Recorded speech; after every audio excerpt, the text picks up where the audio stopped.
fait la guerre pendant 80 minutes, mais quand le match il est fini, après, on devient toute une bande de copines. On s'amuse, on joue, il y a beaucoup de plaquages, il y a des passes. On s'éclate aux pieds, on s'éclate à tout, quoi. Le bon Dieu, il est tréziste, il aime le 15 aussi, mais moins que le 13, parce que 12 apôtres et Jésus, ça n'a jamais fait 15.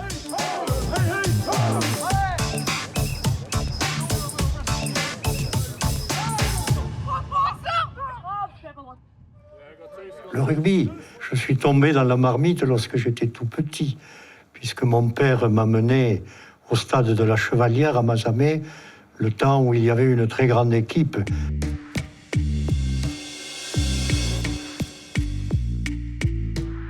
Donc j'ai pris le virus là et j'ai joué au rugby pendant 20 ans. Moi, j'ai joué au rugby à 13, à l'Olympique de Toulouse, et j'y suis depuis 55 ans.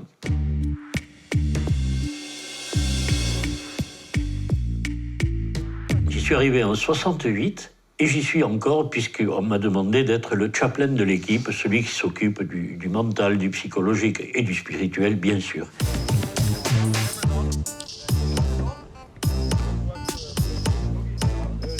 J'ai été ordonné prêtre en 1966 et je suis allé jouer aux réserves du Castre olympique parce que le temps ne me permettait pas de jouer davantage. Mais j'aurais pu jouer en équipe première parce qu'on me l'avait proposé. Mais je n'ai pas voulu. Ce qui m'intéressait, c'était de jouer au rugby.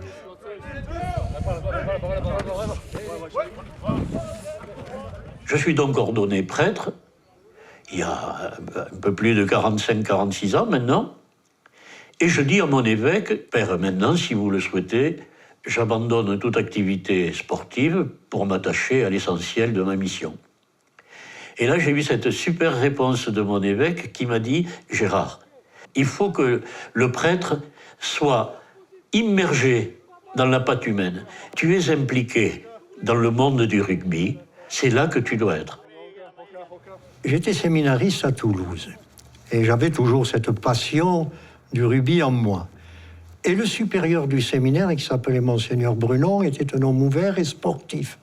Quand je suis arrivé, je suis allé le voir et lui dire que j'aimerais jouer au rugby. Du coup, je suis allé jouer à Muret avec l'accord du supérieur, qui était l'évêque auxiliaire de Toulouse. Donc, vous voyez, la hiérarchie a tout de suite été d'accord pour que je joue au rugby. Après, j'ai été évêque de Périgueux et Sarlat. Alors à Périgueux, c'était la passion. Tout le monde savait que dans l'équipe, il y avait un prêtre. Les arbitres le savaient. Et tout le monde était bienveillant avec moi. Mais si on me donnait un coup, les joueurs me défendaient. Moi, je n'osais pas trop rendre. Mais c'était eux qui s'en chargeaient pour moi, mais gentiment, quoi. Voilà. Dans la même équipe que moi, j'avais un officier de police, j'avais un banquier, j'avais un agriculteur. J'ai même eu, à l'époque, je ne dirai pas son nom, un proxénète. Eh bien, il n'aurait pas fallu qu'on dise du mal des curés en déplacement, n'importe où qu'on soit, tellement il respectait ce que j'étais, même s'il n'entrait pas dans la démarche. Il voyait ça un peu de l'extérieur. Mais il y avait un profond respect. Tiens, je parie que je l'envoie sur le clocher. Ah, c'est pas ça que je vous ai appris. Je vous répète que lorsque vous voulez taper un coup de pied, il faut prendre votre ballon dans les deux mains, bien serrer les pouces dessus. Vous regardez l'endroit où vous voulez taper votre ballon, et à ce moment-là, vous donnez votre coup de pied. L'abbé Pistre s'intéresse au rugby avec passion depuis un demi-siècle. Après avoir été joueur, il est devenu éducateur et spectateur fidèle des matchs que joue son ancienne équipe de 1921 et 22, le Sporting Club albigeois, au maillot rayé jaune et noir. Je me suis senti le camarade de tous ceux qui portaient un maillot. J'ai vécu des heures qui, actuellement, restent pour moi les souvenirs les plus émouvants et les plus doux. Alors que ma pensée était prise par le sacerdoce, et j'ai voulu ce matin-là mettre sur mes épaules ce maillot jaune et noir. Je voulais être ordonné prêtre sous les couleurs de mon club. Allez, rentrez les amis. Oh là là, le salon d'honneur, le castre olympique. Toute l'histoire du CO qui est là. Tu as connu l'abbé Pistre? Je l'ai connu, oui. Je l'ai connu même. Quand il revenait, nous, on refaisait les matchs ensemble. Et il se mettait toujours devant le commissariat en faisant du stop. En faisant du stop pour qu'on le prenne pour l'amener à Noyac. J'ai connu comme prêtre l'abbé Pistre. L'abbé Pistre qui avait été vicaire à la paroisse Saint-Jacques, la paroisse où moi-même j'ai été vicaire. Lui, le pape du rugby, bien connu à Castres. Et je peux vous raconter une anecdote intéressante. Un jour, j'étais en voiture avec ma 2 chevaux, j'allais vers Mazamet, et sur le bord de la route, c'est moi qui m'arrête et je lui dis « Alors l'abbé, vous faites du stop ?» Il me dit « Non, on stoppe pour moi. » Que lorsqu'il y a un match à Castres, nous partons vers le stade Pierre-Antoine, il y a tombeau ouvert. Il faut dire que la tâche m'est facilitée parce que quand je passe au feu rouge, les gendarmes me saluent, mon chapeau est sorti à la portière et il sert de laisser passer. Fabien, je suis super content de t'accueillir ici, chez moi.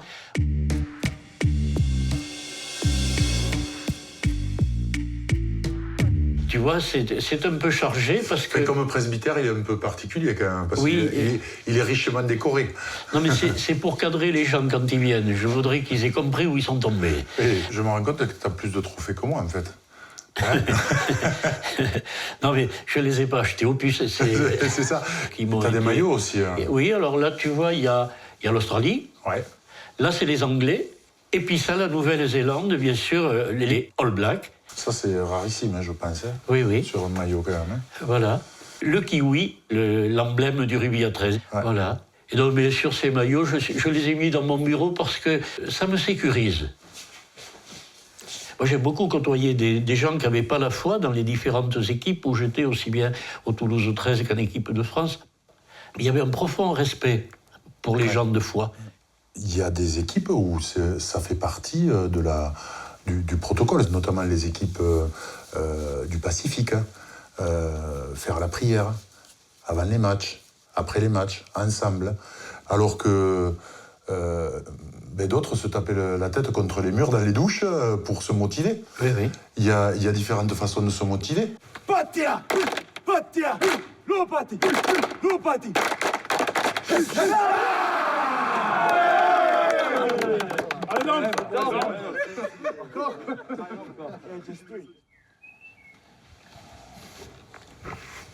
Let's pray. Yeah, we just come before you, Father, once again, Father. We just thank you for all that you do for us. We just continue to pray for protection, Father. We just pray that fulfilling the heavens above. In Jesus' name we pray. Amen. On peut peut-être ne faire qu'un. Et que le Seigneur vous bénisse. Nous sommes la seule discipline à pratiquer le chaplain. Et comme dans nos équipes à 13 en Super League, nous jouons dans le championnat anglais, il y a beaucoup de gens qui viennent de loin, de Nouvelle-Zélande, d'Australie, d'Angleterre ou d'ailleurs. Ils sont très attachés à la foi.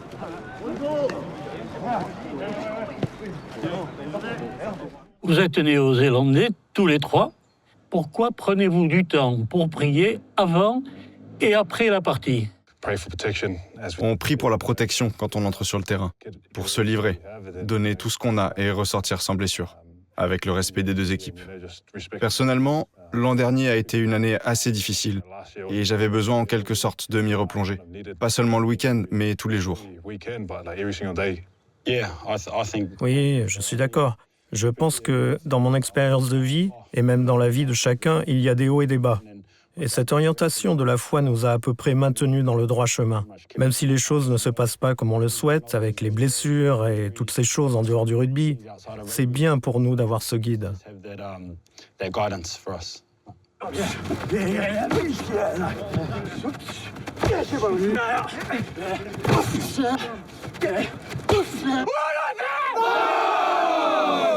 Ce qui fait la force du rugby, c'est l'amitié. Le rugby nous aide à vivre les uns avec les autres. Moi, j'ai une phrase qui m'a beaucoup marqué. C'est une phrase de Jean Daugé, un ancien grand joueur de Bayonne, 3/4 centre, brillant joueur, et qui disait « Le rugby force l'homme à se trouver ». L'humilité, la simplicité. Je me souviens à Marco Arganez, la première fois que je l'ai vu. Il avait 18 ans, il venait d'être sélectionné en équipe de France junior. Et je lui ai dit, Marco, attention, hein, humilité, simplicité. Il ne l'a pas oublié. Et maintenant, encore, quand on se retrouve, on a l'impression de s'être jamais quitté. C'est très, très fort.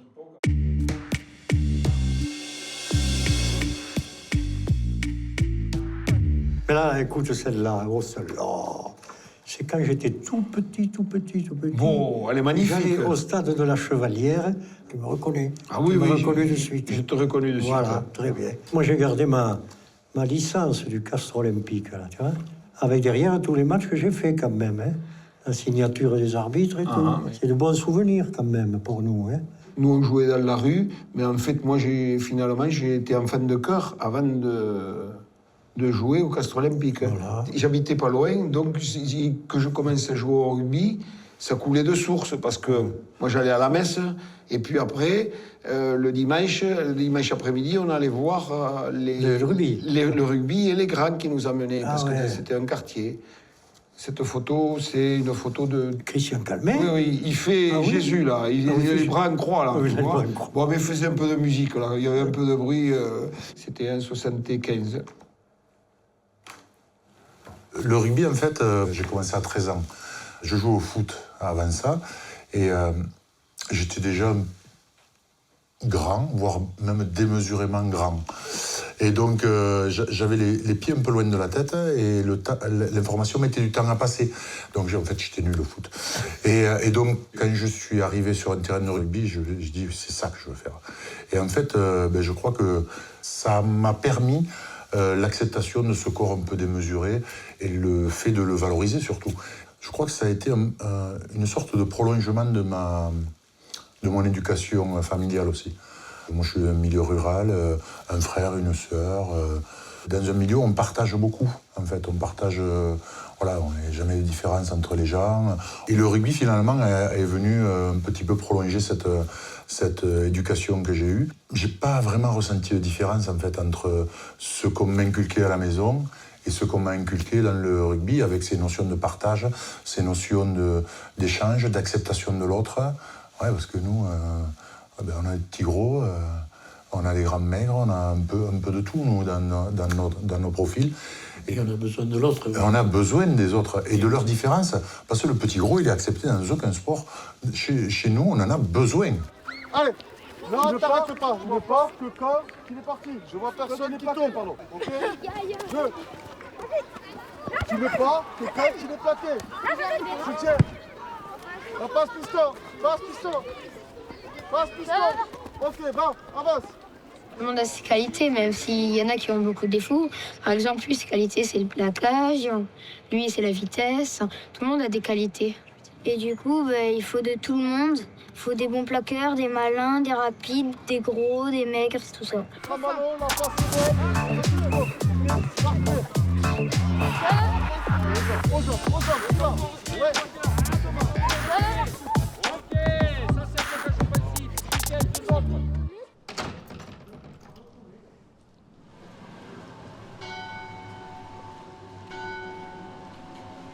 Le fait d'être sportif et prêtre et sportif m'ont changé ma vision de l'humanité. Parce que ce que je trouve de beau dans le sport, c'est que toutes les qualités, tous les charismes sont rassemblés pour le bien de l'équipe.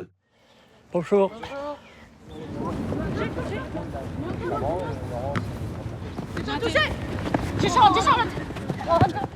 Le rugby, en général, que ce soit les garçons ou les filles, tout le monde qui arrive à sa place.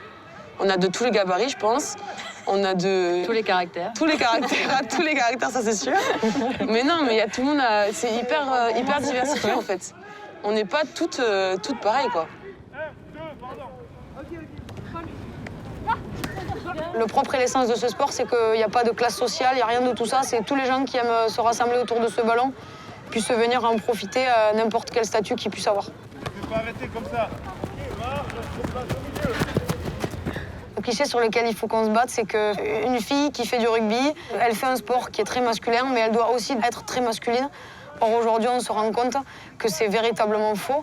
Parce que oui, effectivement, le rugby, c'est viril, mais c'est plutôt un sport de contact. Lié. Je. Allez, fort. Il y a plus grand monde qui dit que voilà, le rugby, c'est pas fait pour les femmes. Donc, on est capable de se battre un petit peu contre ces codes et cette image-là.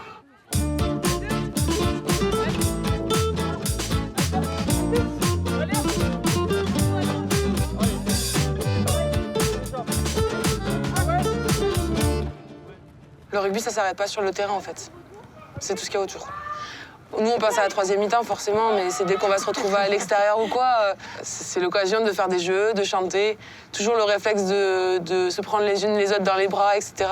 Enfin, on est ensemble, quoi, on profite ensemble. On ne délie pas les liens qu'on a formés sur le terrain, au contraire. C'est pas toujours la même équipe, il y a toujours des nouvelles, il y en a qui partent, il y en a qui restent. Et malgré ça, on arrive à garder cette valeur qui est la famille et de créer un nouveau groupe à chaque fois, toujours aussi fort.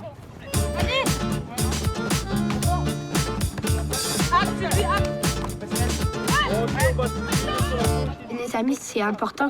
Et sans eux, c'est un peu nul, quoi.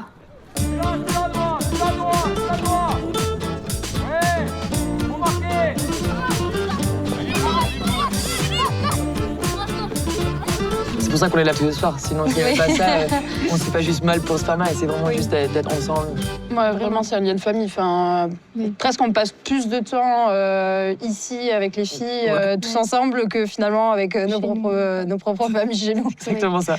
Donc c'est un peu une deuxième famille. Ouais. Surtout moi qui viens des îles, du coup de Tahiti. Moi, j'ai personne ici, j'ai pas de famille. Et moi, depuis que je suis arrivée ici, ça a été vraiment le premier manque. En fait, ça a été ma famille. Et en fait, petit à petit, elles ont remplacé en fait ce manque-là. Et c'est ça qui me fait revenir à chaque fois aux entraînements et qui me fait encore plus aimer le rugby, en fait. Donc, moi, c'est exactement pareil. Ma famille habite pas en France et j'ai retrouvé la même chose. 60 sœurs.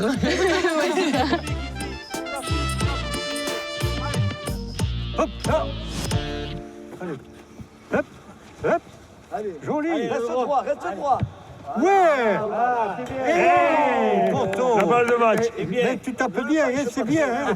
Il a été en équipe de France de rugby, tu sais, Jacques. On s'entendait bien. Il est arrivé. On est arrivé en même temps au Castre Olympique.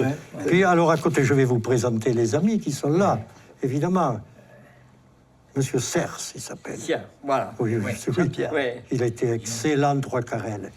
Christian Calmet était demi de mêlée. On a joué ensemble souvent. C'est lui qui m'envoyait le ballon. Voilà. Et Marco Arganez a été talonneur de l'équipe. Un grand joueur. Il a joué aussi en équipe de France junior, etc., etc. Il a un curriculum vitae qui serait trop long à dire maintenant. Voilà. Et on est content que vous soyez. Vous êtes content d'être avec nous? Oui. C'est vrai? Oui.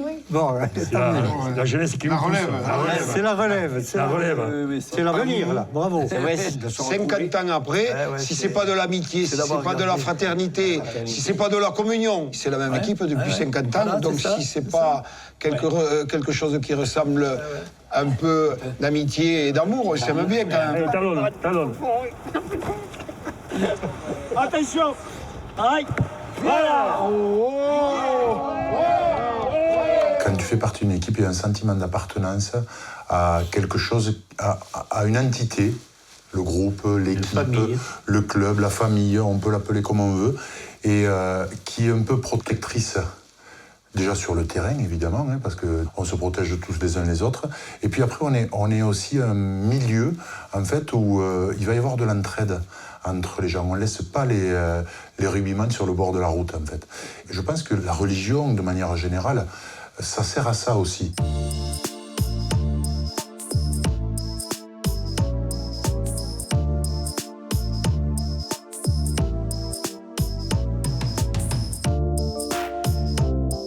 Je suis ému d'être dans ce temple du rugby, 13-15, c'est le même ballon, et la même mentalité.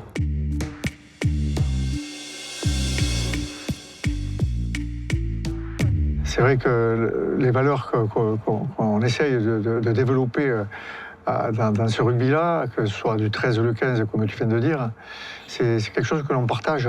Le 15 est un sport collectif, le 13 est un sport collectif. Au niveau de l'état d'esprit, l'envie de donner le meilleur à son partenaire pour son partenaire, avec son équipe, je crois que là on est vraiment dans l'évangile complètement, c'est-à-dire qu'on a envie de servir l'autre en permanence, et pour avoir été plusieurs fois champion de France, plusieurs fois champion d'Europe, chaque fois...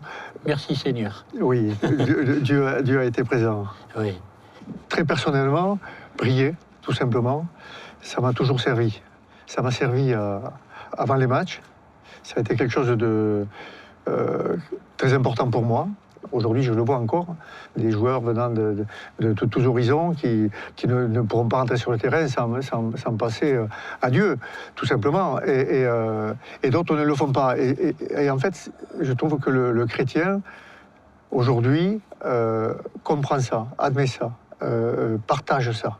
Et celui qui l'est un peu moins, ou qui l'est pas du tout, le comprend aussi. Et tout ce moment se retrouve. Et ça me plaît. Ils sont au milieu du terrain, ils n'ont pas peur de faire la prière, tout le monde. On pourrait dire, mais qu'est-ce qu'il faut là-haut comme ça. Il faut c'est le courage. Tu vois, ça c'est le courage. Le courage de ses opinions. Il faut pas de ses opinions ou de sa religion. Voilà. Et après, souvent, quand on parle de religion, la diversité, tu avais tout. Tu avais des musulmans, on a joué nous contre les musulmans, et avec beaucoup, nous on en a entraîné, c'était pareil, des juifs, des chrétiens orthodoxes qui sont. Mais c'est ça la diversité, et il y avait aucun problème. On parle rugby, c'est rugby, point barre. Après terminé. Tout le monde respecte. Tout le monde respecte. Dans le top 14, il y avait le respect, voilà. Dans le top 14, si tu regardes, pratiquement à tous les matchs, tu vois des gens qui s'adressent... Même qui se signent. Non, mais qui se signent après les essais, qui regardent les mains comme ça. En rentrant sur le terrain, toujours, ils se mettent en rond, et ensemble, ils communient... Et dans le respect de tout le monde, hein, parce que dans le vestiaire, il y a des gens qui sont peut-être pas croyants. Hein. Mais vous parlez d'amitié, vous parlez de fraternité, mais des fois, ça se bagarre quand même. Ouais, tu sais, maintenant, on a l'impression qu'il y a de la violence parce qu'il y a beaucoup d'engagement physique dans la préparation du joueur, déjà, qui sont beaucoup plus musculeux. Et donc, les chocs, même dans les tribunes, on les entend, les chocs. On a l'impression que c'est violent. Après, savoir ce qu'on appelle la violence. Bon, la violence, pour moi, c'est quand tu donnes un coup de pied à l'adversaire. Là, tu es violent. Voilà. Si tu rentres dedans, dans le respect des règles, c'est pas la violence. Le rugby est fait pour ça. Et il ne faut pas oublier une chose, c'est que le rugby, c'est un sport de combat. Il faut que tu prennes le dessus sur ton adversaire. Toi qui vas jouer talonneur, tu as un talonneur en face de toi, il va falloir que tu sois, en disant, meilleur que lui. Alors, dans les règles permises. Moi, mon père me racontait qu'à la fin d'un maul ou d'un ruck, quand le joueur il est au sol et qu'il fait une erreur, il y en a un, il lui marchait dessus, enfin, oui, voilà. C'est un anti-jeu, et c'est puni sévèrement. Tu vois, il y a des cartons rouges, quand on marche sur les articulations, que ce soit les genoux ou les... C'est volontaire. Dehors, tu vois, là... Moi, j'ai jamais considéré que notre sport, il était violent. La violence, c'est quelque chose qui n'est pas encadré. On ne peut pas être violent sur un terrain. Celui qui est violent sur un terrain, il reste pas sur le terrain. Il n'est pas accepté par les autres. Ce ne sera pas que des copains. Parce que si t'es violent, ça marche pas, quoi. On a tous la même pratique. On pratique le rugby. Mais celui qui est violent, il se fait sortir par le rugby lui-même, en fait. Et tu as raison, c'est une liturgie, une partie. Le joueur, il aime le même endroit au vestiaire. Il a les mêmes principes, les mêmes bandages, les mêmes... C'est toute une liturgie, le sport. Pour moi, c'est la communion. Tu nous parles de liturgie sur un terrain, de communion et au vestiaire. Dans les vestiaires. J'ai l'impression d'être à la messe, dis donc. Oui. Hein? Mais on est à la messe. C'est une forme de messe. Si je n'avais pas fait du rugby dans ma vie, je ne serais pas le même prêtre. J'en suis à peu près sûr. Il me manquerait l'essentiel de ces communications, de ces relations, de ce ciment que nous faisons ensemble, et accepter l'autre dans sa différence. Ça me paraît très, très important.